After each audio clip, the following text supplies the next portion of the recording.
It is confirmed President Donald Trump will host his fourth Montana rally. That's this Saturday at 12:30 in the afternoon at the Bozeman-Yellowstone International Airport. Tonight, MTN's Don Fisher shows us what might be the president's motivation for this latest rally.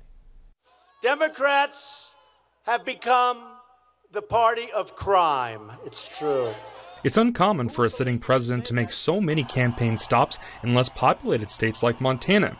And with the president's latest announcement of a fourth stop, political experts and the media are speculating as to why he's returning.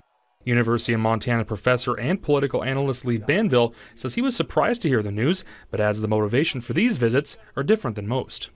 Where we've seen this historically in really tight campaigns where this district or this Senate seat will swing the party from one side to the other. That's not what's really going on here. I mean, if Jon Tester loses, sure, that's going to bolster the Republican majority in the Senate, but it doesn't really seem like the Senate majority is at stake in this race. And Banville says it isn't just the president's presence, but that of his sons and Vice President Mike Pence that leads him to believe that these rallies are about more than political control. It's hard not to see it as personal. This isn't just about maintaining control of the Senate. This is about this campaign, and it's clear that the White House has invested a lot of its authority and a lot of its credibility on Matt Rosendale winning. And so this is about Jon Tester losing. But is it overkill? I guess that depends on who you ask. But from a political perspective, there are still votes to be had.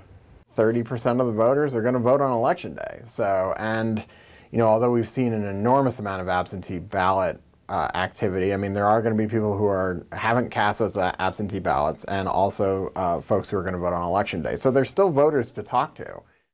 Regardless of the motivation, Montana is getting an awful lot of attention during this election cycle, which is unusual. But Banville says in the Senate race being as close as it is, both sides are gunning for any advantage they can get. I've never seen this level of investment in a race where it hasn't been control of that house of the legislature at stake. I mean, it really is about these two individual candidates and which one's going to win. In Missoula, Don Fisher, MTN News. All right, thank you, Don.